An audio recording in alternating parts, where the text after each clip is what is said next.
Bonjour, Philippe Maillère, directeur général de Cantis. On est un GIP, un groupement d'intérêt public, basé sur la région Aquitaine, d'où notre présence aujourd'hui un peu particulière à Bordeaux pour venir exprimer ce que l'on est. Une entreprise du numérique en santé qui essaie d'avoir des innovations, de développer des idées un petit peu différentes. On essaie de se différencier du métier en allant sur des secteurs d'activité qui ne sont encore que peu ou pas couvertes par d'autres opérateurs, par la concurrence, hein, parlons tel qu'il faut le dire, et avec une volonté aussi d'avoir une vision très économique des solutions qu'on peut proposer.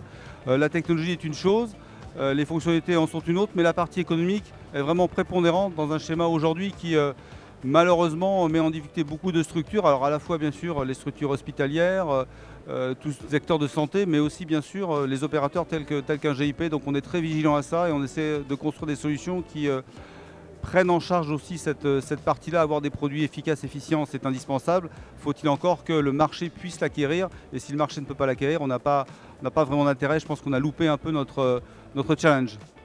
Notre présence sur le salon en janvier, là aussi, hein, c'est historique. On a toujours été présent, donc on continue de l'être. C'est un événement important pour une entreprise comme la nôtre.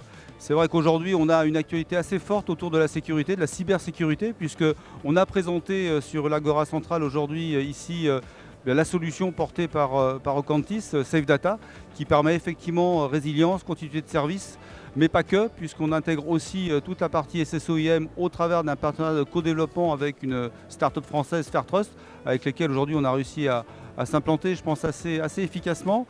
Donc c'est vrai que c'est un moment là aussi d'échange, un temps un peu particulier par rapport à d'autres salons où je dirais qu'on a le temps de discuter, on a le temps d'échanger, on a le temps de se poser, ce qui est souvent malheureusement pas vraiment le cas, hein, dans beaucoup de salons de cette nature-là où les choses vont très très vite. Donc voilà, l'objectif pour nous c'est de présenter aussi ce qu'on va faire en 2026 parce que l'année sera importante pour Ocantis.